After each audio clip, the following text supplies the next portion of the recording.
어떻게 이루어지는가? 자, 여기에 대한 일반 요건을 모은 것입니다.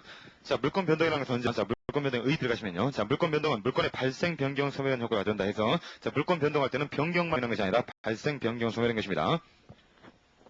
그래서 물권의 발생, 변경, 소멸한 효과가 가져오는 사실 존재한다 해가지고 이 물권 변동이 어떻게 이루어지는가 이것을 보겠다는 것이죠. 어떤 간에 물권 변동이 이루어지는 모습은 이제 두 가지로 나눌 수 있는 것이고 법률 행위한 물권 변동하고 법률의 규정에 의한 물권 변동 나눌 수 있다는 것이죠. 근데 법률 행위한 물권 변동은 이제 공시방법을 갖춰야 되는 것이고 법률의 규정에 의한 물권 변동 공시방법을 갖출 필요가 없다는 것입니다. 그래서 원칙적으로 이제 공시방법을 갖춰야 되는 것인데 법률의 규정에 의할 경우는 공시방법을 갖추지 않기 때문에 어떤 것이 법률의 규정에 의한 물권 변동인가 물권 변동인가 이런 것들이 이제 기본적으로 이제 암기를 좀 해야 되겠죠. 그래서 이런 것들이 나중에 이제 한꺼번에 전부 다 모아가지고 암기를 시켜드릴 거고요. 어쨌든 여기서 알 거거든요. 일단 물권의 변동했을 때는 발생, 변경, 소멸을 전부 다 말한다는 거 이거 첫 번째 점하고요. 두 번째는 물권의 변동이기 때문에 소유권만을 생각하시면 마시는 것입니다. 그러니까 물권 종류 8가지 있지 않습니까? 이 8가지 모두 다 이로 원칙이 적용이 된다는 것이죠. 하지만 이제 물권법 총론에서 이제 물권 변동과 대해서는 기본적으로 이제 소유권을 중심으로 논의하게 되긴 하는데 소유권에 한정된 원칙이 아니라 자 점유권도 그렇죠. 소유권에 한정된 원칙이 아니라 자 점유권도 그렇고 하지만 점유권 같은 경우는 이제 공시방법을 부여하기 때문에 약간 논외입니다만은 뭐 제한물권들, 용률물권, 다물물권 이런 것들도 전부 다르게 물권 변동이 일반 원칙이 따라진다는 것 이걸 정확히 기억하시면 되겠습니다. 자, 그다음에 이제 물권 변동 모습 보시면요. 이건 권리 변동의 모습과 똑같은 것이죠. 그래서 권리 발생, 변경, 소멸 이렇게 나오고 있는데 이것은 이제 참고하시면 되겠습니다. 자, 민법 원칙 시간에 권리 변동의 모습과 똑같기 때문에 가볍게 읽을 수 있고요. 그다음에 이제 물권 변동 원인에 따른 경우 보겠습니다. 자, 물권의 기능 내지 작용에 따른 경우는 이제 동산물권하고 부동산물권 나오면 증명은 아니겠고, 자, 세 번째 물권의 원인에 따른 거 보시면요. 방금 설명했던 것이죠. 법률행위에 의한 경우, 즉, 당사자들의 사적 자치에 의한 경우가 되는 것이고, 이것은 반드시 공시가 필요한 것입니다. 그 다음에 두 번째, 법률의 규정에 의한 경우 좀 나왔는데, 이 법률의 규정에 의한 경우는 이제 187조의 문제 되겠죠. 187조 문제로서 공시 없이도 이제 물권을 취득하고 변경되고, 자, 소멸되는 그런 관계들을 논하고 있다는 것입니다. 어쨌든 간에 이 법률의 규정에 의한 경우 같은 경우는 명시적으로 이 법률의 규정에 의한 경우냐, 법률의 규정에 의한 경우가 아니겠는가, 이것들을 판단하기 굉장히 곤란한 점들이 많기 때문에 반드시 암기를 해야 되는 사항들이 되는 것입니다. 하지만 여기 같은 경우는 이제 기본적으로 이 정도는 기본적인 사항들인 것이고 이건 말고도 많이 있거든요. 이것은 나중에 이제 법률의 규정에 의한 물권 큰 파 들어가지고 전부 다 암기를 시켜드리겠습니다.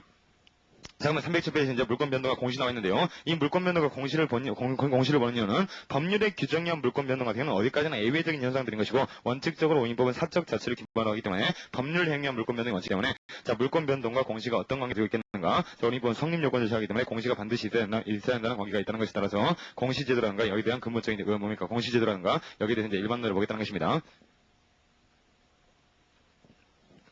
자, 공시제도 의기 보시면요. 자, 물권은 배타성이 있으므로, 즉, 제3자에 대한 이관계가 크다는 것에 따라서, 물권의 기속이라든가 내용, 즉, 물권자가 누구인가, 그리고 물권 내용이 어떻게 되는가, 변동관계 이런 것들을 전부 다르게 외부의 표시할까지 필요하다는 것이죠. 그래서, 자, 이런 공시제도라는 것은 물권의 현상을 외부에 인식할 수 있도록 일정한 편성과, 자, 인식을 공시한 제도가 공시제도라고 볼 수 있다는 것입니다. 그래서 간단히 생각하시면 물권 관계를 외부에 표시하는 것이 공시제도이다. 이렇게 간단히 생각하시면 되겠죠. 두 번째 공시방법 보시면요.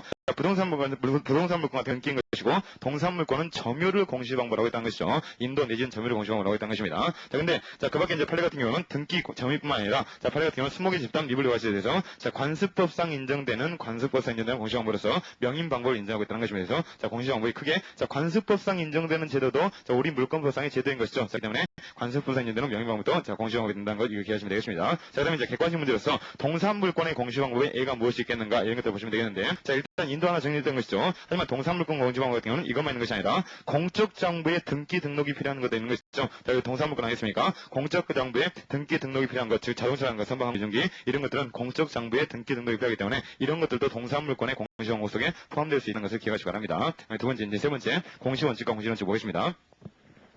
일단 공시의 원칙과 공신의 원칙 이건 이제 객관식 문제 주제는 큰 주제인데요. 이 주제를 보시려면 일단 공시원칙과 공신의 원칙의 입법례를 일단 확인한 다음에 공시원칙의 의 정리하시고요. 공시원칙의 의를 정리하신 다음에 공시원칙에는 어떤 종류들이 있겠는가 이걸 정리하신 다음에 우리 현행 민법상 공시제도가 어떤 것들이 있겠는가 이걸 정리하신 겁니다. 자, 그 다음에 이제 공신의 원칙의 의를 보시는 것이고 공신의 원칙의 의를 보신 다음에 우리 현행 민법상 공신의 원칙이 어떤 것들이 있겠는가 이걸 보겠다는 것이죠. 그 다음에 마지막으로 검토할 것은 공시제도하고 공신의 원칙이 어떤 관계를 가지고 있는가 이런 것들을 한다는 것이 자, 정무적인 지점에 되고 있다는 것입니다. 이 순서대로 정리 좀 해보겠습니다. 자, 첫 번째 입법 내 보시면요. 자, 독일 민법, 프랑스 민법. 자, 중요하진 않은데요. 어쨌든 객관식 문제 많이 출제되어 있습니다. 그래서 가볍게 암기하시기 바랍니다. 자, 동사민법, 독일 민법 같은 경우는 부동산, 동산에 대해서 두 원칙을 모두 다 인정하고 있다는 것이죠. 공시 원칙뿐만 아니라 공신의 원칙까지도 인정하고 있다는 것입니다. 하지만 프랑스 민법 같은 경우는 굉장히 특이하게 부동산에 대해서는 공시 원칙만, 그리고 동산에 대해서는 공신의 원칙만을 인정하고 있는 것입니다. 프랑스 민법 되는 것이고요. 자, 우리 민법에서는 당연히 암기하셔야 되겠죠. 우리 민법 같은 경우는 부동산에 대해서는 공시의 원칙만을 인정하고 있고, 즉 공신의 원칙을 인정하지 않고 있다는 것이죠. 동산 같은 경우는 공시의 원칙, 공신의 원칙 둘 다 채용하고 있다는 것입니다. 각각 입법례들이 전부 다 다른 것이어서 반드시 암기하시기 필요한 것입니다. 자, 이제 공시의 원칙 들어가 있는데요. 일단 공시의 원칙과 공신의 원칙은 다릅니다. 일단 다른 거 알고 계시면 되겠고요. 공시를 보시면요. 자, 물권 변동은 외부에서 인식할 수 있는 표상을 갖춰야 한다는 원칙이다. 즉, 외부에서 반드시 인식할 수 있어야 하는 것입니다. 물권 변동이기 때문에 발생 변경 소멸을 전부 다 포함하고 있다는 것이죠. 그다음에 이 공시 원칙의 의의를 보시면요. 이런 식으로 물권 관계가 어떻게 이루어져 있는가, 어떻게 구성되어 있는가, 이런 것들을 외부에서 쉽게 알 수 있게 해가지고, 어떻습니까? 경고적인 기능이 있다는 것이죠. 누가 진짜 소유자인가, 누가 진짜 지상권자인가, 전세권자인가, 이런 것들을 외부에 알리는 것이기 때문에, 자, 어떻습니까? 거래 안전을 보호할 수가 있겠죠. 거래 안전을 보호한다, 옆에다가 사전적으로 거래 안전 보호한다. 즉, 예방 기능을 가지고 있다는 것입니다. 사전적으로 거래 안전 보호자가 되는 것입니다.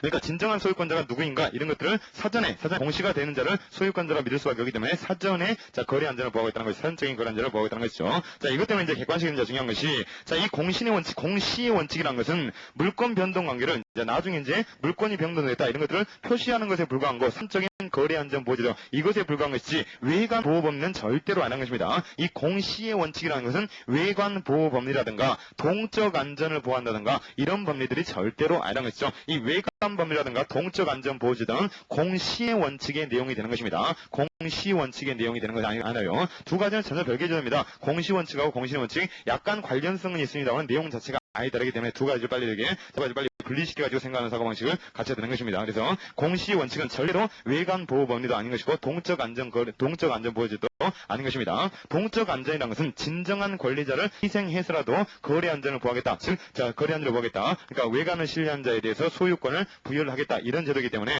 공시의 원칙이라는 것은 그런 효과는 없는 것입니다. 사전적으로 거래 안전을 예방하는 기능 이 정도밖에 가지고 있지 않다는 것이죠.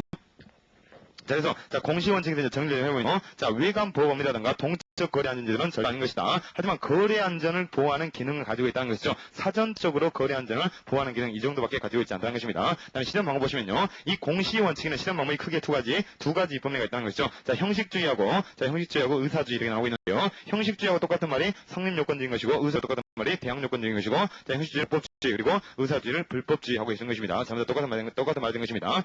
이 실험은 이제 두 가지 있는데, 이 두 가지를 어떻게 나올 것인가 했는데 공시의 원칙을 관철하기 위해서 공시 방법을 갖추지 않은 경우에 일정한 불이익을 줘야 될 것인데 일정한 불이익을 줌으로써 공시를 강제하는 기능을 하겠죠. 그렇기 때문에 불이익을 줘야 될 것인데 이 두 가지 입법례 같은 경우는 불이익의 정도가 다르다는 것이죠. 그래서 형식주의 같은 경우는 물권 변동 효과를 전부 다 부인해 봅니다. 물권 변동 효과가 전혀 발생하지 않는다는 불이익을 준다는 것이죠. 하지만 자 의사주의 같은 경우는 부분적으로만 불이익을 준다는 것이죠. 즉 당사자들 사이에서는 물권 변동이 일으켜지는 것으로 구성하고 있지만 당사자의 즉 제3자의 관계에서는 물권 변동이 이루어지지 않는 것으로 봐준다는 것이죠. 그래서 그런 불이익을 주고 있다는 것입니다. 그래서 형식주의 같은 경우는 자 이런 식으로 이제 불이익이 어떠한가 이런 측면에서 접근할 수도 있지만 이제 일반적으로 접근하면 뭡니까? 형식주의 같은 경우는 물권 변동에 있어서 공시가 없으면 어떠한 물권 변동도 일어나지 않는다는 원칙인 것이고 대항요건주의 즉 의사주의 같은 경우는 자 당사자들 사이에서는 물권 변동이 일어나지만 이것을 물권 변동을 제3자에게 주장하기 위해서는 자 공시 방법을 갖춰야 된다 이런 식으로 접근할 수 있다는 것입니다. 어쨌든 형식주의 의사주의 제도되게 정해져 있고요. 자 그다음에 이제 중요한 것이 이 의사주의 자체도 공시 원칙을 관철하고 있는 제도라는 거 이것 자체를 무시하지 안 되는 것입니다. 즉 대항요건주의도 공시 원칙의 내용이 되는 것입니다. 우리 민법이 대항요건주의를 취하지 않고 자 성립요건주의를 취하고 있을 뿐인 것이지 자 입법례상 이 대항요건주의 이것도 공시 원칙의 일종이라는 점 이 점 간과하시면 안 되겠습니다. 자, 그럼 이 사회 프레징을 보시면요. 현행법상 공시방법의 내용이 나와 있는데요. 현행법상 부동산은 어떻습니까? 등기인 것이고, 등기라는 원비된 공시방법을 가지고 있는 것이죠. 자, 그 다음에 동산물권 방법에서는 어떻습니까? 점유의 즉, 인도라는 공시방법을 가지고 있는데, 이 인도 같은 경우는 공시로서 불안전하다는 것이죠. 뭔가를 표기할 수 없는 것이고, 목적물의 점유만 이전되기 때문에, 이 인도라는 것은 공시방법으로서 불안전한 특징을 갖고 있다는 것입니다. 등기부 같은 경우에는 어떤 식으로 권리가 이전되어 왔는가, 이것도 또 표시가 되는 것이고, 권리 이전의 원인이 무엇인가, 이런 것도 표시가 되는 것이고, 다음에 물권자의 주소, 성명, 이런 것도 표시가 되지만, 점유라는 것은 현실적인 상태, 사실상으로서 점유가 이전되는 것, 이것밖에 표현이 안 되기 때문에 실제로 공시방법으로서는 불완전할 수밖에 없다는 것입니다. 따라서 정유는 공시방법으로서 불완전하기 때문에 공신의 원칙에 의해서 보완될 필요가 있다는 것이죠. 따라서 우리 민법 같은 경우는 공시제도는 완비가 돼 있기 때문에 공시 기능을 철저하게 할 수가 있기 때문에 이 경우는 공신의 원칙을 적용시키지 않고, 자, 뭡니까? 동사물권 같은 경우는 점유 이전이라는 공시방법이 불완전하기 때문에 공신의 원칙을 대체해가지고 보완하고 있다는 것입니다. 여기까지 정리되어 있고요. 자, 그 다음에요. 자, 또한 오늘날 동산물권의 공시원칙을 보장되어서 증권의 배서 교부와 공적장부의 등기 등록이 행해지고 있다. 이런 것들도 공시기능을 보완한 기능, 즉 공시제도의 역할을 하고 있다는 것이죠. 그 다음에 물권 변동에 강화권, 원권, 특권 쭉 나와 있고, 채권 쭉 나와 있고, 혼인인지 명제 나와 있는데요.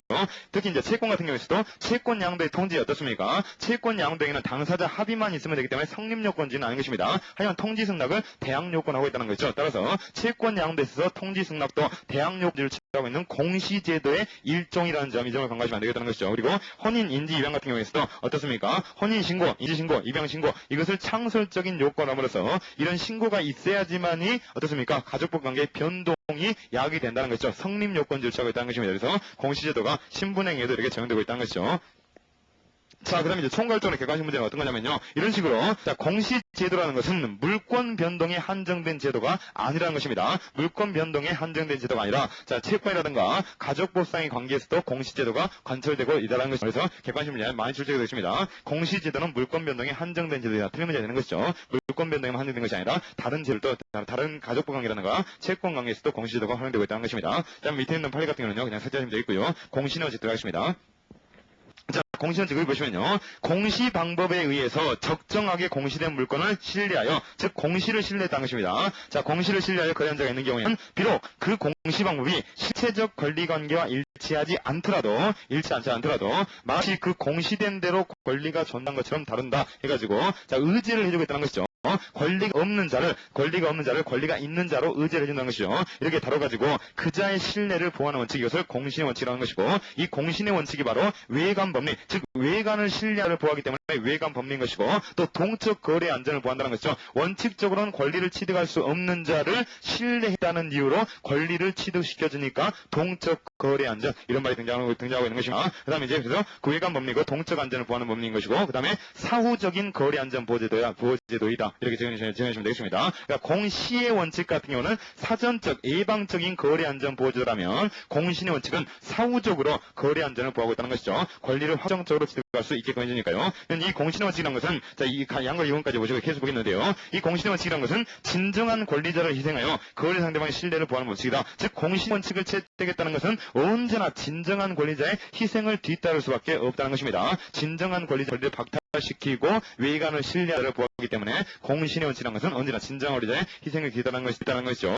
그리고 진정한 권리자를 보호한다, 이런 말을 다른 말로 뭐라 합니까? 정적 안전을 보호한다, 이런 말을 쓰고 있습니다. 즉, 동적 거래 안전이라는 것은 진정한 권리자 보호가 아니라, 자, 외관을 신뢰한 자를 보호하는 제도임에 반해서 정적 안전이라는 것은 거래 안전이 아니라, 거래 안전 보호제도가 아니라 진정한 소유자를 보호하는 것을 정적 안전 제도로 하는 것입니다. 우리 민법상 이제 정적 안전 제도냐 동적 안전 제도냐 이런 말을 많이 쓰고 있는데, 정적 안전은 진정한 소유자를 보호하는 것이고, 동적 안전은 진정한 소유자의 권리를 희생시켜가지고 거래 안전을 보호하는 제도가 되겠습니다. 자, 이제 공신의 원칙이 전형적으로 연결되는 이제 문제를 좀 보겠는데요. 자, 이런 사람들입니다. 첫 번째 이제 케이스 두 가지 되겠습니다. 자, 갑이라는 사람이 부동산에 대해서 어떤 고려가 가지고 있습니다. 갑이라는 사람이 부동산에 대한 소유권자라는 것이죠. 자기 이름에게 등기가 되어 있었습니다. 자, 갑이라는 사람은 이 부동산에 대해서 소유권자로서 등기가 되어 있었습니다. 자, 이런 상태에서 이 갑이라는 사람으로부터 의뢰한 사람이 아무런 법률상 원인도 없이 등기만을 위조해가지고 이전 등기를 변경해봤습니다. 위조해가지고요. 위조를 통해가지고 의뢰한 사람이 이전 등기를 변경했다는 것이죠. 그럼 공시가 어떻게 되어 있습니까? 자, 이전 등기를 어쨌든 간에 위조를 했다 할지라도 이전 등기가 의뢰에게 공시가 되어 있기 때문에, 자, 외관상 의뢰한 사람이 어떻습니까? 권리자처럼 보여져 있다는 것이죠. 하지만 의뢰한 사람이 권리자면 권리자 아닙니까? 권리자가 아닌 것이죠. 나쁜 놈이기 때문에 권리자 아닙니까? 그렇지 않은 것이죠. 나쁜 놈이 때문이 아니라 물권 변동의 요건을 못 갖췄기 때문에 권리자가 아닌 것입니다. 그럼 물권 변동의 요건 뭡니까? 물권적 합의, 물권행위 플러스 등기해야 되는데, 갑과 을 사이는 물권적 합의가, 물권행위가 없었다는 것이죠. 등기만 있고요. 따라서 의뢰한 사람은, 자, 물권자가 될 수가 없는 것입니다. 따라서 이런 경우는 실체적 권리 관계하고, 즉 진정한 권리자고 공시가 불일치하고 있는 경우가 되겠죠. 즉, 의뢰한 사람은 공시는 을로 돼 있지만, 을이 소유권자인 것처럼 돼 있지만 실체 권리자는 갑이라는 사람이라는 것입니다. 이렇게 실체 권리하고 공시가 불일치하는 경우가 생길 수가 있다는 것이죠.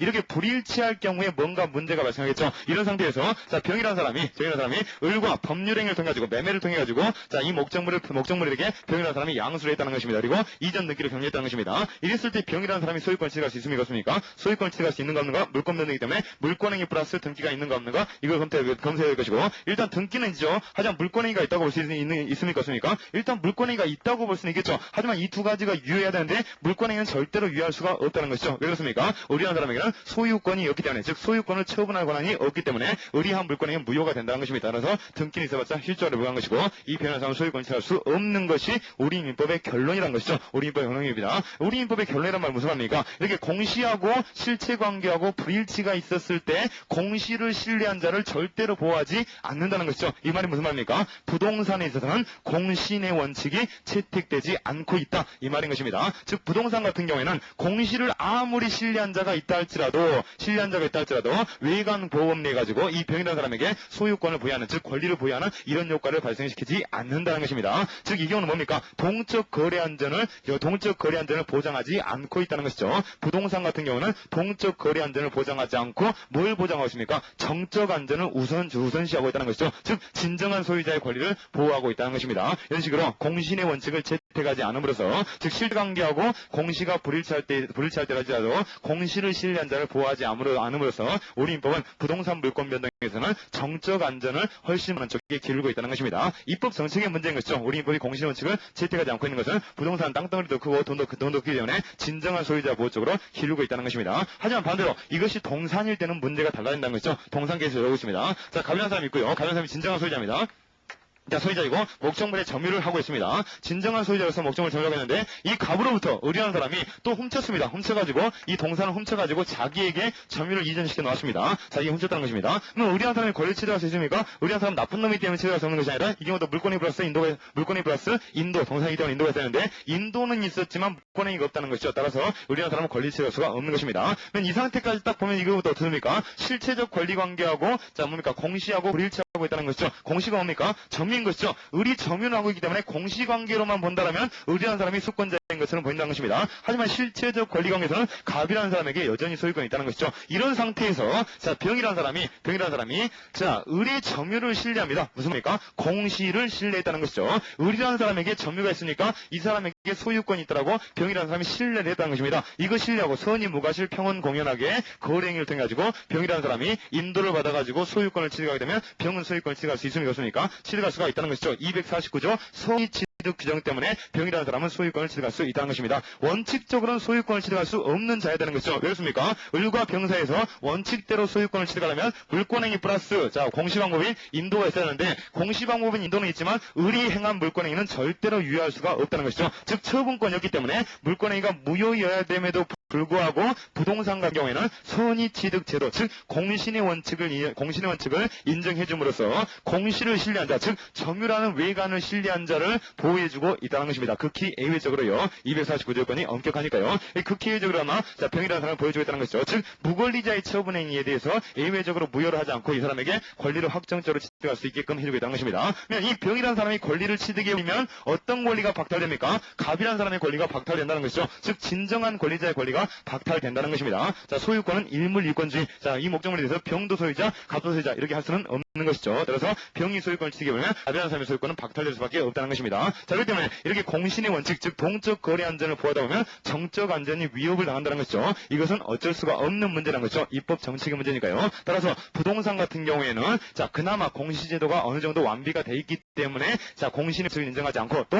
부동산 같은 경우는 값어치가 많이 나가기 때문에 진정한 소유자 보호, 즉 정적 안전 보호 쪽으로 기울고 있지만 동산 같은 경우에는 점유라는 공시 방법이 굉장히 불안전하다는 것이죠. 의리한 사람이 훔쳤는지 아니면 샀는지 알게 뭐겠습니까? 점유하고 있으면 소유자라고 신뢰하기가 쉽다는 것이죠. 따라서 이 공시 방법 자체가 굉장히 불안전하기 때문에 동적 안전 보호 쪽으로 좀 기울어가지고 또 동산 같은 경우는 값어치가 싸기 때문에 진정한 소유자를 희생해서라도 거래 거래 안전을 보호하기 위해서 선의취득 제도를 유지하고 있다는 것입니다. 그래서 이것을 공신의 원칙의 대표적인 경우라고 보고 있다는 것이죠. 그래서 이 선의취득, 공신의 원칙이라는 것은 무권리자의 처분 행위에 대해서 예외적으로 권리를 취득할 수 있게끔 해주는 제도가 되는 것입니다. 그래서 공신의 원칙은 기본적으로 공시관계하고 실체관계가 불합치했을 때 공시를 신뢰한 자를 보호해주는 제도가 되는 것입니다. 그리고 이 공신의 원칙이라는 것은 일반적인 제도가 아니라 반드시 입법이 있어야지만이 인정해주는 제도가 되겠죠. 그래서 우리 민법에는 249조 선의취득 제도가 있기 때문에 동산물권 변동에 있어서 공시 원칙을 인정하고 있다는 것입니다.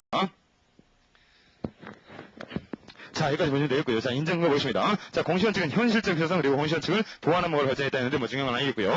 적용상의 문제 좀 보겠습니다. 자, 적용상 문제 보시면요. 공신의 원칙에 있어서 거래 안전은 동적 안전은 동원되지만 진정한 권리자는 권리 상실에 대해서 정적 안전을 해치게 된다는 것이죠. 이것이 적용상의 문제점에 있는 것입니다. 하지만 이것은 어쩔 수 없는 문제인 것이죠. 쭉 내려오시면요. 자, 쭉 내려오시면 미리인법의 태도 그 바로 1번이에요. 이것은 중요한 입법 정책적 문제이다. 즉 공신의 원칙을 채택할 것인가 채택하지 않을 것은 입법 정책의 문제인 것이고 우리 민법 같은 경우는 부동산은 인정하지 않고 동산에 대해서만 인정하고 있답니다. 여기까지 정리하시면 우리 민법에서도 동산에 대해서 인정하고 부동산에 대해서 인정하지 않는다고 나와 있고요. 다만 동산의 경우에도 도품이나 이주물에 대해서는 공신의 원칙에 대한 예외가 인정되고 있다. 공신의 원칙을 인정하지 않는다는 것이 아니라 공신의 원칙을 인정하면서 예외적으로 도품 요실물 같은 경우는 진정한 소유자가 2년 내에 반환 청구권을 행사할 수 있는 법적 근거를 두고 있다는 것이죠. 이것이 도품 요실물 특징이 되는 것입니다. 나중에 서현씨가 진행할 겁니다.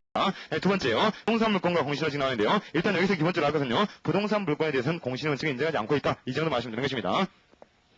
자, 그래서 이제 쭉 내려오시면요. 자, 나번 보시면요. 우리 민법이 등기에 공신력을 부여하지 않는 이유는 현재 등기부의 등기료시가 불안정해지고 진실한 거래 관계가 일치하는 경우가 적지 않기 때문이다. 즉, 진실한 거래 관계가 일치하는 경우가 적지 않기 때문에 이 경우에 공신의 원칙까지 인정해버린다면 어떻게 되겠습니까?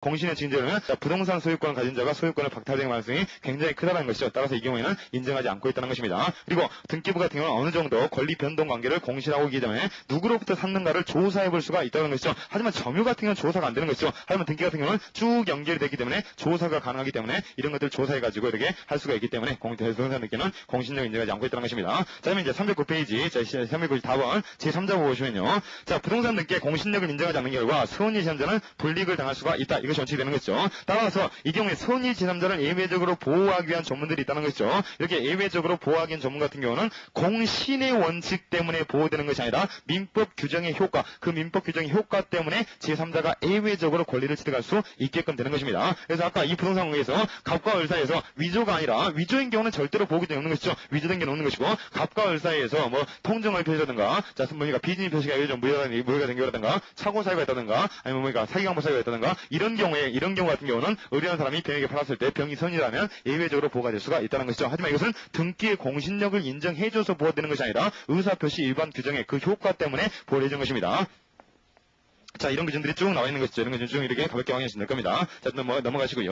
그다음에 이제 310페이지 보시면, 자, 그러면 이제 마지막으로 중요한 거 뭡니까? 항상 이제 공신의 원칙 의 보시고, 이거 근거 보신 다음에, 내용 보신 다음에, 그 다음에, 자, 우리 민법상 인정되는 공신의 원칙을 받아야겠죠. 그래서 5번 보시면, 공신력을 인정하고 유사한 제도 해가지고 외관 전유 제도를 쭉 나와 있습니다. 그래서, 자, 첫 번째 보시면요. 채권의 준점유자의 면제, 이것도 채권의 준점유자라는 것은 진정한 권리자가 아니거든요. 진정한 권리자가 아님에도 불구하고 권리자인 것처럼 채권을 점유하고 있다는 것이죠. 채권을 행사하고 있다는 것이다. 그래서 이 경우에도 예외적으로 보호를 해주겠는 것이고요. 그리고 지시채권 소지자 면제 같은 경우도 마찬가지고요. 영수증자 면제도 마찬가지입니다. 진정한 채권자가 아님에도 불구하고 뭔가 외관을 가지고 있기 때문에 보호하고 있다는 것이죠. 요건은 굉장히 엄격하게 다 되어 있습니다. 표현 대리자도 마찬가지인 것이죠. 즉 대리권 영문자에게 예외적으로 대리권이 있는 것과 같은 효과, 즉 권리 효과를 본인에게 기술시키기 때문에 이것도 전부 다르게 외관 준용 제도가 되고 있다는 것입니다. 자, 그다음에 이제 자, 사실상 존재가 추정되는 경우로서 의사표시도 표시지, 즉 의사하고 표시가 부딪힐 때 표시에 대해서 효과를 부여하는 이런 것들도 외관 준용 제도가 될 수 있다는 것이죠. 그리고 공신의 원칙이 더욱 강화된 경우로서 금전하고 어음수표를 두고 있는데요. 이 어음수표 같은 경우는 이제 유가증과 지시채권을 생각하시면 되는 것이고요. 이 지시채권 같은 경우는 공신의 원칙이 강화되어 있는 이유는 뭐냐면요. 일반 동산 같은 경우는 서운이 무과실이 필요합니다. 하지만 이 지시채권, 즉 증권적 채권 같은 경우는 서운이 무중과실, 즉 경과실이 있어도 선의 취득을 인정해주고 있다는 것입니다. 완화되어 있다는 것이죠. 금전은 어떻습니까? 금전 같은 경우는 악의자라 할지라도 무조건 즉시 소유권을 취득할 수 있게 해주는 것이죠. 따라서 이 경우는 공신원칙이 더욱더 강화되어 있다고 볼 수 있는 것입니다. 어쨌든 여기까지 정해주시면 되겠고요. 자, 그 다음에 이제 총괄적으로 공시의 원칙하고 공신의 원칙을 비교하는 문제인데요. 일단 제도상 비교를 보시면요. 공신의 원칙하고 공시의 원칙은 공통점이 없습니다. 제도상에서. 그래서 공시의 원칙에 해당되는 제도고 공신의 원칙에 해당되는 제도들 중첩되는 것이었거든요. 중첩되는 것이었기 때문에 각각 다르기 때문에 객관식 문제에 많이 출제가 된다는 것이죠. 중첩될 수가 없습니다. 그러니까 공시의 원칙에 나와 있는 제도가 공신의 원칙에 들어가 있으면 틀린 문제가 되겠죠. 우리 민법상 공신의 원칙이 아닌 것 해가지고 이 공신의 원칙도 쭉 쓴 다음에 뭐 채권 양도의 통지 나왔다 하면 어떻게 됩니까? 이 채권 양도의 통지제도는 공시의 원칙이지 공신의 원칙이 아니란 것입니다. 그래서 이런 문제가 아주 쉬운 문제로서 객관식만 하실 때이기 때문에 공신의 원칙인 것, 공시의 원칙인 것 나눠가지고 반드시 기본적으로 이게 암기하기 필요한 것입니다. 자, 그 다음에 이제 공신의 원칙과 공시의 원칙을 비교하는 문제가 있는데요. 자, 그래서 이제 보충 교재를 잠깐 보시면서 정리하겠습니다. 자, 보충 교재 51페이지 보시면요. 51페이지 보시면 아주 간단하게 이제 세 가지 나와 있는데요.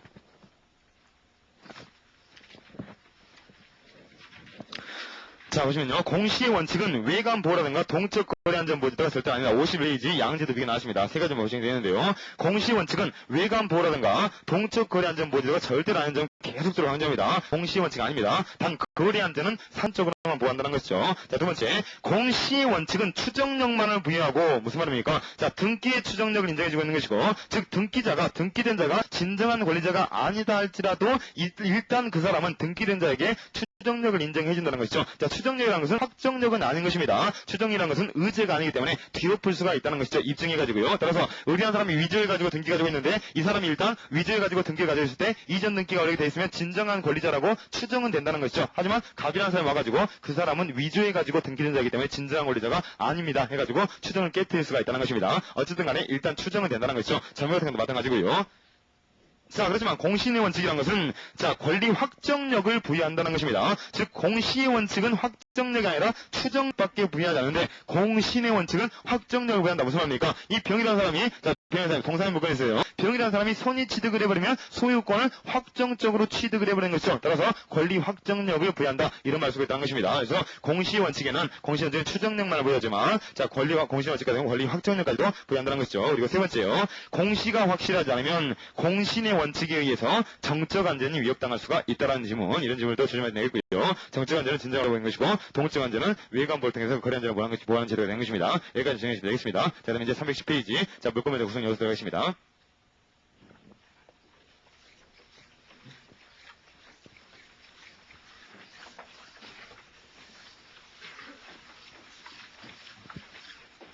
자, 여기 이제 물권 변동의 구성 요소요. 자, 법률 행위한 물권 변동의 구성 요소 이런 것들 검토가 되는데요. 일단 물권 변동의 구성 요소에 대해서는 민법 청취에서 굉장히 많이 했던 것이죠. 다시 한번 결합해보면요. 자, 법률 행위에서 물권 변동이 이루어지면 자, 물권 변동이 이루어지려면 물권 행위가 있어야 되는 것이고 여기다가 등기라든가 자, 인도라는 공시가 이렇게 있어야 되는 것입니다. 자, 일단 부동산 물권 변동이 중요하기 때문에 이제 등기만 잠깐 해가지고 자, 그러면요. 어쨌든간에 물권 행위하고 등기가 둘 다 있어야 되는 것이고 각각이 전부 다 유효해야 된다는 것이죠. 물권 행위도 유효할 것, 등기도 유효할 것, 이 두 가지 요건이 필요하다는 것입니다. 동산 물권 변동 같은 경우는 간단하기 때문에 나중에 볼 거고요. 그럼 물권 행위가 유효할 것, 등기가 유효할 것 됐을 때 이 각각에서 쟁점도 있다는 것이죠. 물권 행위가 유효하기 위해서는 뭐가 필요한가? 자, 등기가 유효하기 위해서는 뭐가 필요한가? 이런 것들 각각 쟁점이 있다는 것인데 이 물권 행위 유효할 것에서 가장 중요한 쟁점은 무엇입니까? 자, 물권 행위를 한 자가 처분권이 있어야 된다고 했다는 것입니다. 처분 행위 때문에요. 처분권이 있어야 된다 이런 것이고요. 자, 두 번째 쟁점 같은 경우는 물권 행위 유인론과 무인론의 문제인 것입니다. 물권 행위 유인론 문제죠. 즉 물권 행위 유인론과 무인론 문제가 왜 물권 행위의 유효성과 관련되겠습니까? 자, 물권 행위 자체에는 무효사라든가 취소라든가 이런 하자가 없다 할지라도 채권행위인 원인행위의 불성립, 무효, 취소, 해제 이런 사유가 있을 때 물권행위가 당연히 실효되는가 당연히 실효되는 것은 아닌가 여기에 따라서 차이가 있기 때문에 이 유인론과 무인론 문제도 물권행위의 유효성 문제와 밀접한 관련이 있다는 것에 따라서 자, 물권행위 유효할 것 이것 관련시켜주거나 자, 처분권이 있는가 그리고 유인론과 무인론이 문제될 수 있는 경우인가 문제될 수 없는 경우인가 이것을 정확하게 판단할 필요가 있다는 것입니다. 그리고 이제 객관식 문제 안 보니까 2차 시험 케이스 문제 같은 경우는 실제로 이제 이런 문제들이 많이 등장하는 것이죠. 그러니까 자, 기본적으로 법률관계가 쫙 등장한 다음에 물권 변동이 이루어졌는가 이루어지지 않은가를 판단함으로써 케이스 문제를 진행시킬 수 있는 문제들이 굉장히 많이 출제된다는 것입니다. 물권법 같은 경우는 굉장히 쉽게 구성되어 있어요. 즉 물권행위 플러스 등기만 갖추면 되기 때문에 물권행위가 유효하게 이루어졌는가 자, 이거 검토한 다음에 등기가 유효하게 이루어졌는가 이것은 실체적 요건하고 형식적 요건 이 두 가지만 검토하면 되는 것이거든요. 하지만 이것은 이제 답안지에 표현되는 것이 아니라 우리가 언제나 기억하고 있어야 될 사항이라는 것이죠. 그러니까 쟁점으로서 언제나 검토할 사항들이 물권 변동이 이루어졌는가 이루어지지 않았는가 이것을 판단할 때는 언제나 두 가지를 검토해야 된다는 것입니다. 것입니다. 즉 이 물권자에게 처분권 있는가 없는가 이거 검토한 다음에 물권자에게 처분권도 있고 물권행위 자체는 아무런 하자도 없는 것 같은데 채권행위가 불성립해 있거나 그리고 뭡니까 채권행위가 무효사유가 있거나 무효사유는 전부 정해졌던 것이죠. 의사문예라든가 통정을 표시하는가 비밀표시가 무효된 거라든가 정한 것입니다. 이게 무효사유가 있고 그리고 취소사유가 있거나 또 해제가 된 경우라든가 이런 사유가 나와버리면 당연히 물권행위와 물권행위 유인론과 무인론을 논할 수밖에 없다는 것입니다. 그래서 이 물권행위 유인론 무인론 논의 같은 경우는요 실제는 이제 현지에서는 시댁이 많이 감소해가지고 중요하지 않는 논의가 돼버렸음에도 불구하고 교수님들께서는 굉장히 중요하게 생각하시는 논의거든요. 그래서 언제나 어떤 법률 관계에서 그러니까 정상적인 법률 관계는 거의 케이스 문제가 등장할 수가 없는 것이죠. 뭔가 취소 사유가 있거나 무효 사유가 있어야지만이 케이스 문제가 등장할 수 있게 돼서 그런 사유가 있으면 언제나 먼저 떠올려야 될 것이 물권행위의 유인론과 무인론 이런 것들을 떠올려야 된다는 것입니다. 그리고 막무가내로 무조건 떠올리는 것이 아니라 논의 지점을 정확히 할 필요가 있다는 것이죠. 물권행위는 아무런 하자가 없고 원인행위인 채권행위의 불성립, 무효, 취소, 해제 이런 사유가 있을 때 아무런 문제가 없는 물권행위도 없어질 것이냐 없어지지 않을 것이냐 이걸 볼 필요가 있다는 것입니다. 그리고 이런 것들을 검토하는 이유는 뭡니까? 물권 변동의 요건이 물권행위 플러스 등기이기 때문인 것이죠. 채권행위 플러스 등기가 아니라 물권행위 플러스 등기이기 때문에 간접적으로 검토할 필요가 있다는 것입니다. 물권행위도 유효하고 등기도 유효해야 되는데 채권행위가 실효가 되버리면 우리 판례가 유인론을 처하기 때문에 채권행위가 실효되면 물권행위도 당연히 실효가 되기 때문에 이런 것들도 간접적인 쟁점이 되기 때문에 언제나 기억하고 있을 필요가 있다는 것입니다. 어쨌든 간에 물권행위 유효성 관련된 문제는 이게 처분권이 있어야 한다 이거 하다고 유인론과 무인론 문제가 쟁점이 되고 있다는 것입니다. 그다음에 두 번째 이제 등기의 유효성 보시면요. 등기의 유효성 같은 경우도 일단 주소를 잘 잡아야 되겠네. 등기의 유효성 쟁점도 이제 물권부에서는 굉장히 중요하게 나오는 것이죠. 일단 물권행위 유효성 같은 경우는 민법청식에서는 많이 봤습니다만 물권부에서는 유인론과 무인론의 문제를 판단할 것이고 가볍게 볼 것이고 그 다음에 이제 등기 제도에 대해서 본격적으로 공부하기 시작하는 것입니다. 등기 제도 같은 경우는요. 일단 등기도 유효해야 되기 때문에 등기의 유효성 요건을 기본적으로 암기해야 할 것인데 유효성 요건은 어렵지 않습니다. 두 가지 요건이 있다는 것이죠. 첫 번째 요건 같은 경우는 등기가 형식적으로 해야 된다. 형식적 유효권하고요. 두 번째 등기가 실체적으로 해야 한다. 실체적 요건이 있는 겁니다. 형식적 요건은 뭐였습니까? 계속적으로 마무리했던 것이죠.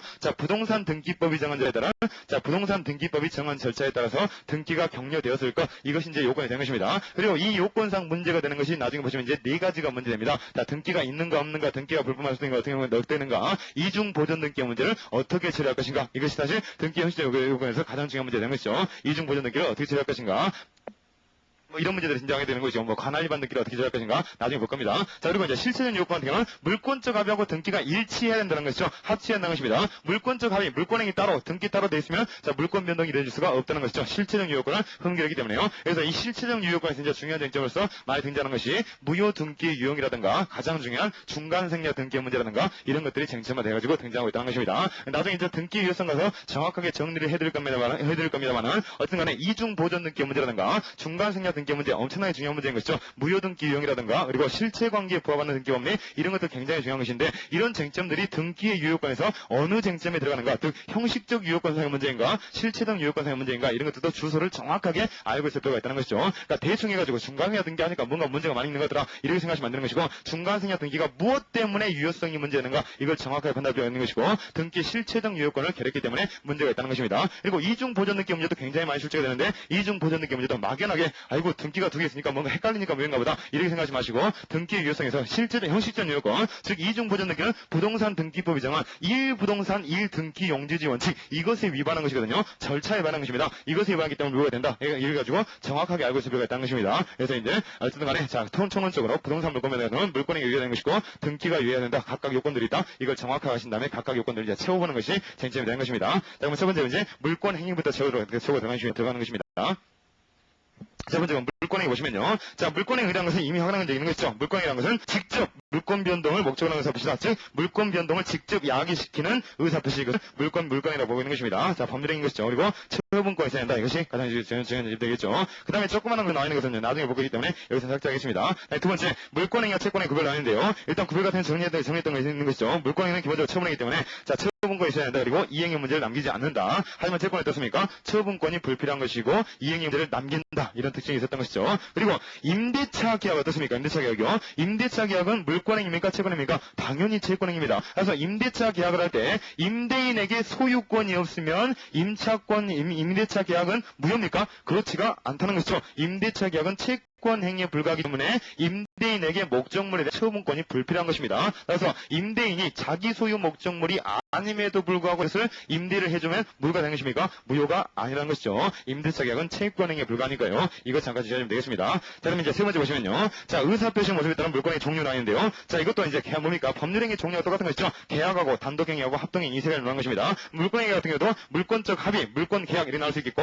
물권적 단독행위 나올 수 있겠고, 물권적 합동행위 이 세 가지 나올 수 있다는 것입니다. 각각 보겠습니다. 물권적 합의 같은 경우는 뭐 쉬운 거 있죠? 물권 계약 것입니다. 그래서 물권 계약 같은 경우는 이제 물권 계약이라고 많이 쓰지 않고 물권적 합의란 말을 즐겨 쓰는 것입니다. 양 당사자의 대립하는 의사표시가 합치해야 한다는 것이죠. 두 번째 단독행위 보시면요. 물권의 단독행위 같은 경우는 암기가 좀 필요합니다. 자, 물권의 포기라든가 승역지 소유자의 위기 이런 것들을 물권적 단독행위의 대표적인이라고 보이는 것입니다. 자, 승역지 소유자의 위기는 나중에 지역권 가서 볼 건데요. 지역권에서 승역지 소유자가 나 필요 없다 해가지고 버려버리는 것을 버려버리는 것이 승역지 소유자의 위기가 되는 것입니다. 나중에 볼 것이고요. 자, 물권의 포기 승역지 소유자의 위기 이것이 대표적인 것이 되는 것입니다. 자, 근데 이 단독행위는 상대방 있는 거 없는 거 나오는 게 중요하다고 했던 것이죠. 자, 저번에 정리한 것입니다. 소유권 포기는 어떻습니까? 견해들이 없이 상대방 없는 단독행위가 되는 것입니다.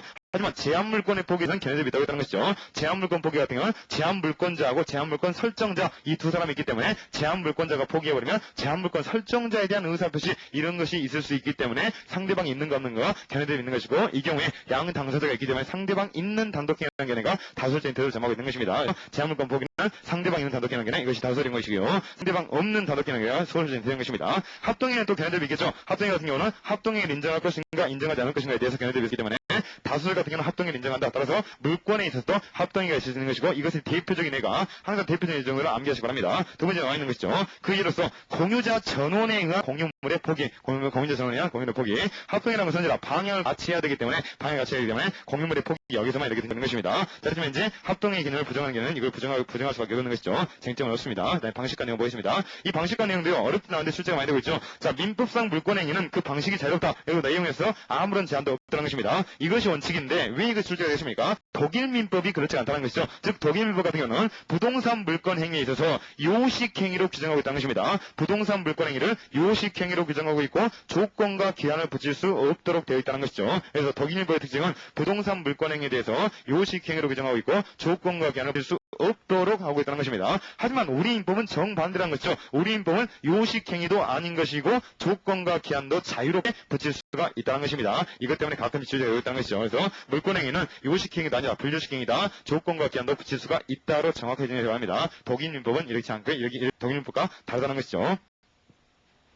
자, 그다음에 세 번째 적용 벗겨보시면요. 자, 물권행위에 민법 총칙 규정이 적용될 수 있을 거냐 없을 것이냐. 원칙적으로 적용이 돼야 되겠죠. 그래서 원칙적으로 적용이 되는 것이 원칙이라면 적용되는 것과 적용되지 않는 것들은 가끔 이제 정확히 법에 얘기했는데요. 그럼 물권행위도 법률행위이기 때문에 민법 총칙이라면 이런 것들은 전부 다 적용되는 것이죠. 근데 대리에서 약간 문제가 있다는 것이죠. 근데 대리 같은 경우도 원칙과 A로 나오시면 되겠는데 원칙적으로 대리관계이 물권행위 전부 다 적용되는 것입니다. 즉 물권행위도 대리할 수가 있다는 것입니다. 자, 근데 문제는 저번에 확인한 적 있을 겁니다. 대리에 있어서 사실행위에 대리가 허용될 수 있겠는가 해가지고 자, 인도 봤었던 것이죠. 인도요. 즉 점이전, 즉 인도에 대해서 대리가 허용된가 했을 때 현실 인도에 대해서는 견해 대립이 없었죠. 현실 인도는 절대로 대리할 수가 없습니다. 현실 인도는 사실행위 때문에 대리가 허용되지 않습니다. 여기까지는 견해 대립이 없는데 간이 인도, 점규정, 목적을 변환 청구량도 이거 같은 경우는 나중에 보시면 약간 의사표시적 요소가 들어가 있거든요. 따라서 이거에 있어서 대리가 할 수 있을 것이냐 없을 것이냐 견해 대립이 있는데 다수설은 허용하고 있다는 것입니다. 의사표시가 있기 때문에 다수설은 하고 있다는 것이죠. 하지만 소설 같은 경우는 이 경우도 부정하고 있다는 것입니다. 어떤 간에 아주 간단하게 현실 인도는 허용되지 않지만 자, 나머지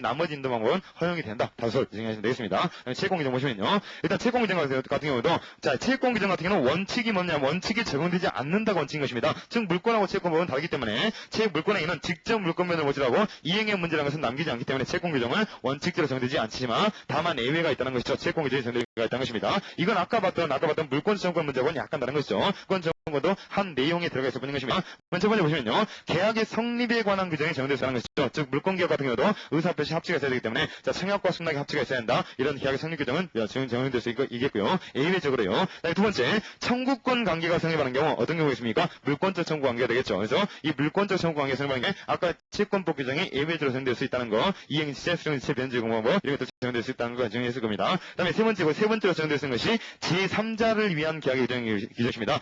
제3자를 위한 계약이요. 즉 제3자를 위한 계약으로서 물권행위를 할 수 있을 것이냐. 여기 문제가 있었는데 합수 대립이 약간 있었습니다만 현재 통수가 보내면 인정되고 있다는 것입니다. 제3자를 위한 계약을 통해서도 물권행위를 할 수가 있다는 것인데 이건 어떤 문제에 어떤 식으로 이렇게 행해지는 것이 되겠습니까? 자, 갑과 을이 있는데 이 사람이 채권자고 이 사람이 채권자고 이 사람이 채무자입니다. 이랬을 때 갑과 을 사이에서 자신들의 목적으로 해가지고 어떤 계약을 하는 것이 아니라 자, 채권행위하고 물권 계약을 하는데 자, 자신들을 위해서 계약을 하는 것이 아니라 제3자 A를 위해서 채권행위하고 물권행위 한다는 것이죠. 그래서 갑과 을 사이에서 어떤 약정을 하냐면요. 을이 가지고 있는 목적물을 소유권을 갑이 취득하는 것이 아니라 매매했는데 갑이 취득하는 것이 아니라 이 목적물의 소유권을 A에게 넘겨줄 계약을 한다는 것입니다. 그리고 이런 것들이 허용되어 있다는 것이죠. 즉 물권행위에서 자, 제3자라는 계약으로서 허용되어 있다는 것입니다. 근데 물권행위에서 주의할 점은 뭐냐면요. 이런 식으로 허용된다. 이것이 첫 번째 쟁점이고 두 번째 쟁점은 갑과 을 사이에서 물권 행위만 있어버리면 A에게 소유권이 이전되겠습니까? 그럴 수는 없는 것이죠. 성립요건제를 여기서도 관철시켜야 되기 때문에 제3자를 위한 계약으로서도 물권 행위를 하려면 A라는 사람에게 반드시 즉 제3자에게 직접 공시 방법이 필요하다는 것입니다. 그래서 갑과 을 사이에서 을이 가지고 있는 목적물 소유권을 A에게 넘겨줄 약정을 했다 할지라도 약정마로 A에게 소유권이 넘어갈 수는 없는 것이고 A에게 공시 방법이 갖춰져야지만이 직접 제3자에게 공시 방법이 갖춰져야지만이 소유권이 넘을 수 있다는 것이죠. 그래서 쟁점은 두 가지가 있는 것입니다. 첫 번째 물권 행위에서도 제3자라는 계약이 적용될 수 있다. 자, 두 번째는 다만 제3자에게 직접 공시 방법이 갖춰야 된다. 이 두 가지 쟁점을 하시면 되겠습니다. 저기 나와 있죠. 제3자 계약 정도 적용될 수 있다고 본다. 다만 이제 공시 방법이 직접 수익되는 제3자에게 갖춰야 된다. 여기 넣으시면 되겠습니다.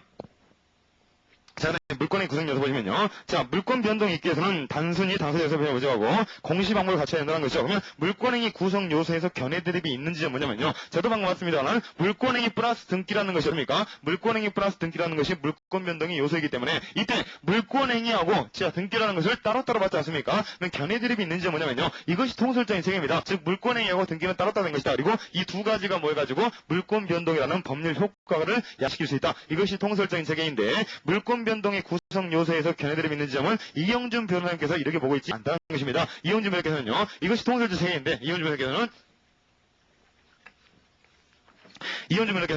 자, 물권행위라는 것은 그 정의도 어떻게 씁니까? 물권 변동을 직접 야기시키는 행위인 것이죠. 따라서 물권행위라는 것은 물권 변동을 야기시켜야 되는 것이기 때문에 자, 우리 인법상 물권적 합의만 있어가지고 물권 변동이 일어납니까? 그렇지가 않다는 것이죠. 물권적 합의만 있어가지고는 물권 변동이 일어나지 않기 때문에 자, 뭐가 있어야 하는 것입니까? 등기라든가 자, 인도라든가 공시 방법이 있어야 하는 것이죠. 따라서 이현주 변호사께서는 물권행위라는 것을 어떻게 정의를 하시냐면요. 물권적 합의하고 물권적 계약이요. 이 물권적 합의가 공시 방법까지 합한 것을 물권행위라고 보이다는 것입니다. 즉 물권적 합의하고 공시 방법까지 합한 것을 물권행위라고 판단하고 계신다는 것이죠. 즉 물권행위 속에 공시 방법까지 포함시켜가지고 보시는 견해가 이영준 변호사님 견해한 것입니다. 논거는 뭐겠습니까? 물권행위라는 것은 이행의 문제 남기지 않고 직접 물권 변동을 야기시켜야 하기 때문에 물권적 합의만 있어가지고는 물권 변동이 일어나지 않기 때문에 공시까지도 있어야지만이 물권 변동이 일어나기 때문에 물권행위라는 것은 물권행위 플러스 공시 방법 이것을 의미한다라고 했다는 것입니다. 이것이 소설전에 되는 것이고 다소 같은 경우는 보지 않고 그렇지 않다. 이 물권행위라는 것은 공시와 따로따로 된 것이고 물권적 합의하고 물권행위는 동의어다. 이렇게 보여집니다. 물권적 합의하고 물권행위는요. 여기서 그러니까 통설적인 표현은 물권적 합의, 물권행위 동의어로 보고 있는데 자, 뭡니까? 소설 같은 경우는 물권행위하고 물권적 합의는 동의어가 아닌 것이 되겠죠. 그래서 물권행위는 물권적 합의 플러스 등 공시 방법 이 두 가지를 갖출 것이 필요하다고 이 두 가지를 합해가지고 물권행위 보였다는 것입니다. 자, 양자의 견해 대립의 실익이 있다고 하는데 사실상 식 자체는 크지는 않습니다. 그렇기 때문에 정확하게 이렇게 견해 대립이 있다. 이 부분 정리하시면 되겠고요. 자, 교과를 정리하겠습니다. 311 보시면 자, 물권행위 구성요소에 대해서 물권적 의사표시, 즉 물권적 합의만을 물권행위로 보는 게 통설이 되는 것입니다. 통설이 되는 것인데요. 이 통설 같은 경우는 자, 그러면 물권행위는 물권 변동을 직접 야기시키는 행위인데 등기 인도는 뭡니까? 즉 공시 방법은 어떻게 설명해야 됩니까? 이걸 설명을 해낼 수 있어야 되겠죠. 그래서 통설적인 태도가 자, 등기 인도는 세 번째 나왔습니다. 자, 여기 대해서 견해가 들어가 있는데요. 등기 인도는 물권행위의 효력 발생 요건일 뿐인 것이다. 이렇게 보겠습니다. 자, 물권행위는 그러니까 등기 인도는 물권행위의 효력 발생 요건이다. 이렇게 보는 견해가 있고 또 물권행위 이렇게 보는 견해가 있는 반면에 곽교수님 같은 경우에는 물권행위 외에 법률이 요구하는 물권 변동의 또 하나의 요건이다. 이렇게 보는 견해도 있다는 것입니다. 어쨌든 간에 자, 이 두 가지를 구별하실 필요는 없습니다. 효력 발생 요건이냐 또 하나의 요건이냐 이거 자체를 구별할 필요는 없겠지만 이 등기 인도라는 것을 설명을 해낼 수 있어야 되기 때문에 이런 식으로 이론 구성을 하고 있다는 것이죠. 이에 반해서 두 번째 학설 자, 물권적 의사표시와 공시 방법이 결합된 것을 물권에 보는 견해 즉 물권행위 이코로 자, 물권적 합의 플러스 공시로 보고 있다는 것이죠. 어쨌든 간에 소설 같은 경우는 물권 행위하고 물권적 합의를 다른 개념으로 보고 있는 반면에 자, 통설 같은 경우는 물권 행위하고 물권 지갑을 똑같은 개념으로 보고 있다는 것입니다. 이 양장 보시면 되겠습니다. 자, 그럼 논의시익 보시면요. 자, 논의시익 같은 경우 뭐 중요하지 않은데요. 일단 여기 같은 경우 뭐 논의시익이 중요한 것은 아닙니다. 근데 어느 견해이든 등기인도 같이 있는 경우에 비로소 물권이 나올 수 있는 점에 차이가 있을 수가 없다는 것이죠. 다만 이론 구성상에 있어서 약간의 실익이 있을 수가 있는데 뭐 독자성 인정 여부라든가 자, 물권적 의사 표시에서 공정과 같이 하는 부산 대변가든가 이런 거라든가 뭐 이런 것도 뭐 암기상 절대 아닙니다. 실익 자체 그 암기하실 수 없습니다. 자, 이런 경우에 있어서 약간의 실익이 있을 뿐인 것이지만 논리적인 연관성 있는 것은 절대 아니기 때문에 실익이 정확하게 있다고 볼 필요는 없는 것이기 때문에 가볍게 읽으시면 되는 것입니다. 그다음에 물권행위 완성식이 나와 있는데요. 이것도 물권행위가 언제 성립하는가? 이것도 견해대로 있을 수밖에 없겠죠. 그러니까 첫 번째 학설, 자, 그러니까 통설적인 태도에 따른다면, 자, 등기시가 아니겠죠. 등기시가 아니라 등기 전 단계에서 물권행위가 끝날 거라는 것입니다. 하지만 소설처럼 어떻게 보니까 이영준 교수님이 결정해버리면, 이영준 변호사님이 결정해버리면 등기시, 인도시 이 시점이 물권행위가 완료된 시점이 되겠죠. 이 정도의 실익 맞는 것이고 실제로 이제 자, 그 뭡니까?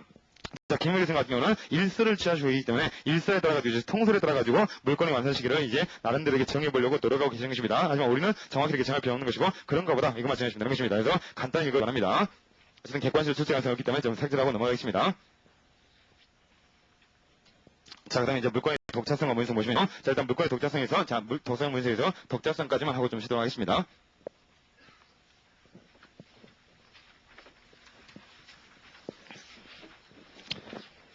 자, 그 다음에 이제 문제 되는 것이 물권행위 유효성 관련시켜가지고, 자, 물권의 독자성과 물권의 무인론 문제 등장하는 것입니다. 자, 그러면 물권의 독자성과 물권의 유인론과 무인론은 이제 한 세트라고 볼 수 있겠는데요. 정확히 연결되는 한 세트인 것은 아니고, 약간의 논리적인 연관성이 약간 있을 뿐인 것입니다. 물권의 독자성과 물권의 무인론 인정 여부, 여기에 대해서 이제 견해가 크게 3단계로 들어보겠습니다. 일단 견해들을 잠깐 개할 좀 해보면요. 물권의 독자성과 이제 무인론의 관계에서 첫 번째 학설은 뭐냐면요. 판례 필요인데요. 판례 같은 경우는, 자, 물권행위의 독자성하고, 자, 물권행위의 무인론 인정 여부에서요. 무인론 인정 여부에서. 자, 인정 여부에서. 자, 독자성도 부정하고 무인론도 부정하는 것이 판례의 태도입니다. 즉, 물권행위의 독자성도 부정하고 물권행위의 무인론도 부정한다. 무슨 말입니까? 유인설을 취하고 있다는 것이죠. 독자성도 부정하고 무인론을 취하고 있는 것이 판례의 태도인 것이고, 기본적으로 이제 곽 교수님께서 이런 틀을 취하고 있는 것이죠. 자, 두 번째 학설은요. 자, 두 번째 학설 같은 경우는 이제 종래 다수설이라고 불렀습니다. 종래 다수설이 태도요. 자, 독자성을 긍정하고 무인론도 긍정하는 개념입니다. 무인론도 긍정하는 개념입니다. 자, 종래 다수설이라고 불렸긴 했습니다. 지금 교과서에서 전부 다 종래 다수설이다 이런 식으로 불리고 있는데 실제로 현재로서는 거의 소수설적인 지위에 머물러 있습니다. 하지만 교수님께서 다수설이라고 하면 우리는 다수설가 믿는 것입니다. 이 경우 같은 경우는 다수설에 따르면 어떻게 된다? 이런 식으로는 절대로 출제가 안 되는 것이죠. 유인론에 따르면 어떻게 되는 것이고 무인론에 따르면 어떻게 된다? 이렇게 출제가 되기 때문에 다수설이 무엇인가 이것은 의미가 없습니다. 그래서 다수설 암기하시려고 노력하지 마시고 무인론의 결론, 유인론의 결론 이걸 정리하고 노력을 해야 되는 것입니다. 하지만 이제 교수님께서 전부 다 종래 다수설적인 태도이다 보기 때문에 다수설을 하는 것이고 독자성 인정하고 무인론을 긍정하는 게 내가 종래 다수설적인 태도였습니다. 그다음에 세 번째 학설은 뭐냐면요. 현재 세 번째 학설이 거의 통설적 지위를 점해가고 있다고 볼 수 있겠는데 하지만 이제 교수님께서는 이것이 통설이라는 말을 절대 안 씁니다. 신진 교수님께서는 세 번째 학설을 많이 지적하고 계신다는 것이죠. 세 번째 학설은 뭐냐면요. 자, 이영준 변호사님 결론입니다. 자, 이영준 변호사님 결론이겠는데 독자성은 인정합니다. 자, 물권행위 독자성은 인정하고 무인론 부정을 한다는 것이죠. 무인론은 부정하는 것입니다. 이런 식으로 세 번째 학설이 정해되어 있는 것이고, 실제로 이제 신진 교수님께서는 자, 세 번째 학설 이현준 교수님을 많이 지지하고 있긴 합니다만, 누가 뭘 지지하고 있느냐 이것 자체가 중요한 것이 아니라 학설의 정확한 결론이 중요하기 때문에 이런 식으로 일단 견해가 개혁되고 있다는 것입니다. 그럼 이 견해 대립에서 우리가 건져야 될 것 하나는 뭐냐면요. 일단 논리적인 일관성을 좀 따져보자는 거죠. 독자성을 부정하면 무조건 무인론을 취할 수가 없습니다. 즉, 안실합니다. 독자성을 부정하면 무조건 유인론으로 갈 수밖에 없다는 것이죠. 독자성 부정하면서 무인설을 취할 수는 절대로 없습니다. 자, 독자성을 부정해버리면 언제나 유인론으로 기계될 수밖에 없다는 것. 그리고 이것이 기본적으로 판례의 태도라는 것. 이거 하나를 건져야 되는 것입니다. 그 다음에 독자성을 인정한다고 무조건 무인설을 취해야 됩니까? 그럴 수는 없다는 것이죠. 독자성을 인정한다고 해가지고 무조건 무인론으로 가는 것이 아니라 독자성 인정할 때는 무인론을 취할 수도 있는 것이고 유인론을 취할 수도 있다는 점. 이걸 정확하게 봐달라는 것이죠. 저번에 수권행위에서도 이런 문제를 정확하게 본 적이 있었던 것이죠. 똑같이 이렇게 정해되는 것입니다. 그래서 독자성을 긍정한다고 해서 당연히 무인론으로 되는 것은 아니라는 점 이것만 정확히 보시면 되겠습니다. 자, 그다음에 이제 무인론하고 그다음에 이제 독자성 문제하고 자, 무인성 인정 여부 이것을 공부하게 될 것인데요. 독자성 인정 여부 같은 경우는요. 실제로 이제 이 독자성 인정 여부에서 어렵게 출제될 가능성은 전혀 없습니다. 그러니까 이 독자성 인정 여부라는 것은 언제나 유인론과 무인론의 전제가 되는 개념에 불과하기 때문에 이 독자성 인정 여부 때는 독자성 인정 여부라는 것이 도대체 무엇이냐 그 개념적인 징표만 정확히 하신 다음에 주의사항 4가지만 확인하시면 되는 것입니다. 즉 학설의 내용은 거의 중요하지 않고요. 학설 같은 경우 독자성 긍정설, 독자성 부정설이 있고 각각의 근거들이 있는데 이 근거 자체가 중요한 근거들은 사실 아니기 때문에 그 근거 자체가 중요한 것이 아니라 이 독자성 인정 여부에 있어서 주의사항들이 4가지가 있거든요. 이 4가지가 객관식으로 출제되는 사항이라는 것이죠. 따라서 이것만 정확히 보시면 되겠죠. 독자성 보시면요. 자, 독자성 인정 여부의 문제 소지가 무엇인가 해가지고 서술을 잠깐 하십니다. 자, 물권의 독자성은 물권행위가 그 원인행위, 채권행위가 되겠죠. 자, 물권행위가 그 원인행위인 채권행위와 독립된 것인가의 문제이며, 물권행위의 무인론은 이미 만나봤죠. 물권행위 무인론은 물권행위가 아무런 문제도 없는 물권행위가 채권행위의 불성립, 무효, 취소, 해제에서 영향을 받는가, 받지 않는가, 이런 문제라는 것이죠. 양자가 약간 차이점이 있다는 것입니다. 그래서 물권의 독자성 문제는, 교수님 아주 간단했습니다만, 다시 한번 해보면요. 물권의 독자성 것을 나름대로 정의해보면요. 물권의 독자성은 것은 물권행위가 원인행위인 채권행위가 함께 이루어졌을 경우, 이것이 전제가 되는 것이죠. 저번에 기초형 내부 관계하고 수권행위 같은 경우도 어떻습니까? 그냥 수권행위만 이루어진다. 이런 경우는 아무런 문제가 없었던 것이죠. 기초형 내부 관계하고 수권행위가 함께 이루어지는 경우에 문제가 있었다는 것이죠. 여기도 마찬가지인 것입니다. 자, 물권행위 독자성이라는 것은 물권행위가 원인행위인 채권행위하고 함께 이루어지는 경우에 원인행위하고 함께 이루어지는 경우에 물권행위 자체가 원인행위와 독립적으로 존재할 수 있는가 없는가, 이런 문제가 물권행위 독자성의 문제라는 것입니다. 그런데 이 물권행위 독자성 문제 같은 경우는요, 자, 교수님들마다 자, 문제 소지를 달리 잡고 있습니다. 즉,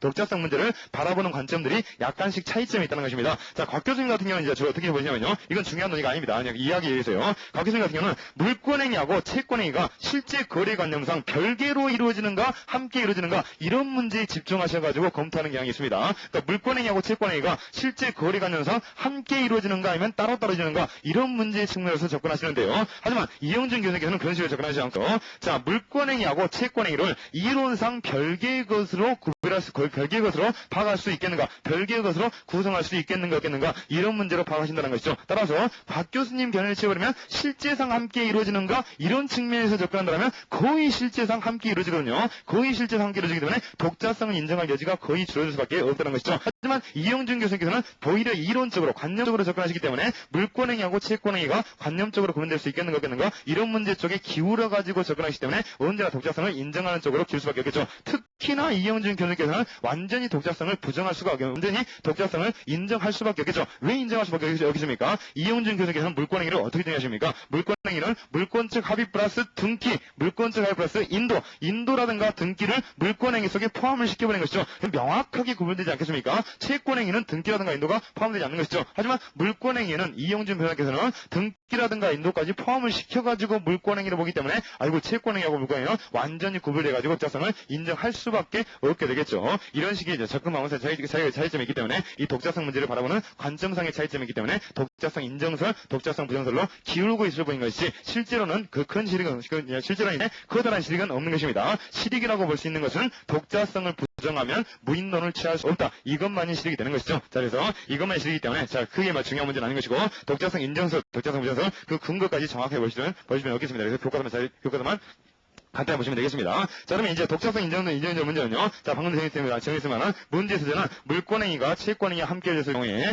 별개로 볼 수 있겠는가, 아니면 합치된 것을 볼 수 있겠는가, 이 문제가 독자성 인정 여부에 대한 것입니다. 독자성 인정 여부는요, 개념만 잡으신 다음에 주의사항 4가지를 반드시 확인하는 것입니다. 첫 번째 주의사항은 뭐냐면요, 교수님 교과서에 안 나와 있고요. 제가 보충자로 보시겠습니까? 51페이지요. 자, 보시면 보시면요. 일단 교수님 교과서에서 3개는 나와 있고 하나는 안 나와 있는데요. 51페이지 보시면요. 독자성 인정 주의사항이 나와 있는데요. 첫 번째 그 주의사항이 안 나와 있습니다. 그러니까 반드시 이거 교수님 교과서에다 옮겨주시기 바랍니다. 나머지는 교수님 교과서에 있으니까요. 첫 번째 주의사항 보시면요. 독자성 인정 여부는 형식주의와 의사주의 입법 내와 무관하다는 것입니다. 논리 필연성이 없다는 것이죠. 자, 이건 뭐냐면요. 자, 성립요건지 형식주의요. 즉, 성립요건이라든가 대항요건지 입법대에서 뭐한다는 것인데, 자, 성립요건지를 취하는 독일 민법 같은 경우에는 독자성도 인정하고 무인성도 인정하고 있습니다. 자, 성립요건지를 취하는 성립요건지를 취하는 독일 민법 같은 경우는 독자성을 긍정하고 있다는 것이죠. 하지만 성립요건지를 취하고 있는 오스트리아 민법 같은 경우는 독자성을 부정하고 있다는 것입니다. 즉, 성립요건지를 한다고 항상 독자성을 긍정할 필요는 없다는 것이죠. 독일 민법은 긍정하고 있고 오스트리아 민법은 부정하고 있기 때문에, 자, 논리 편성이 있다는 것입니다.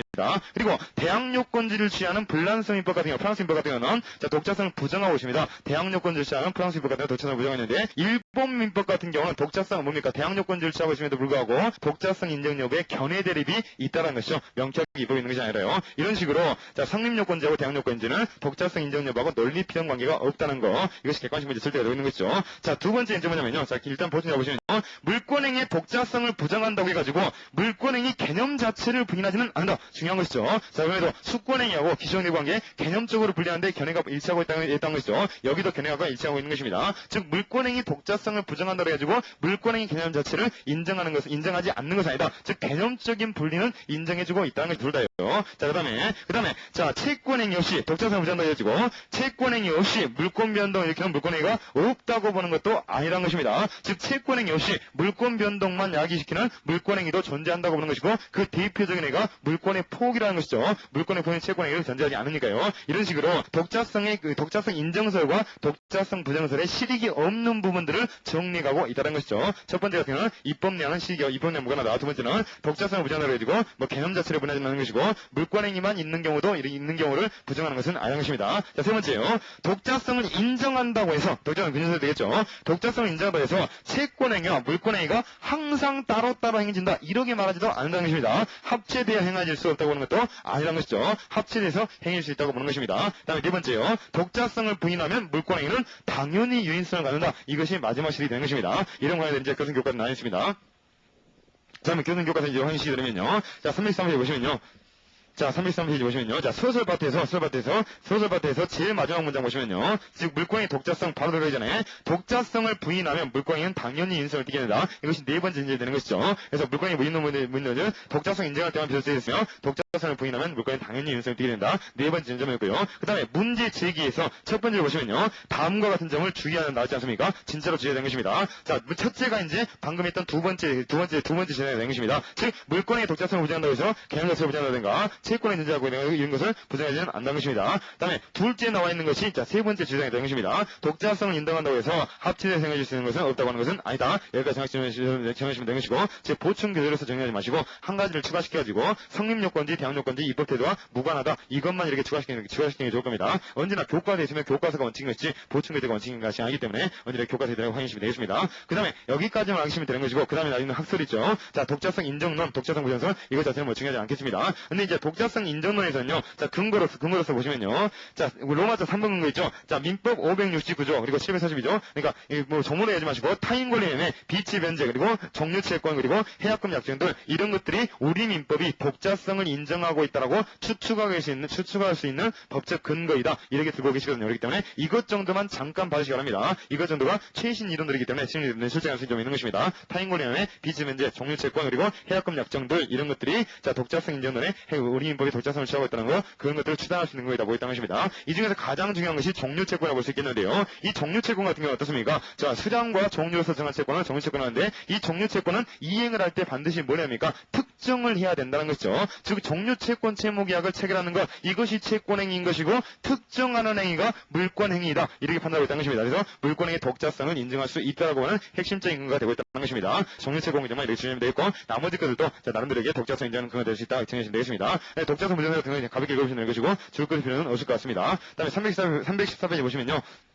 자, 판례 가지고요. 판례 같은 경우는 유인성을 인정하는 판례 보면 물권의 독자성을 부인하면 있음을 알 수 있다라고 애매하게 나와 있는데 이런 것들은 애매하게 정해서 배웠습니다. 판례는 독자성을 부정하고 있고 유인론을 취하고 있다. 정확히 정해주시면 되겠습니다. 자, 그다음에 사견례가 나와 있죠. 사견례가 있는데 이 파트 같은 경우는 전혀 읽으실 필요 없겠습니다. 어중간에 가볍게 읽어보시면 이해는 좀 도울 수 있을 겁니다. 그래서 가볍게 읽어보시고요. 섹시 5페이지 물권의 무인성 좀 쉬었다가 하도록 하겠습니다.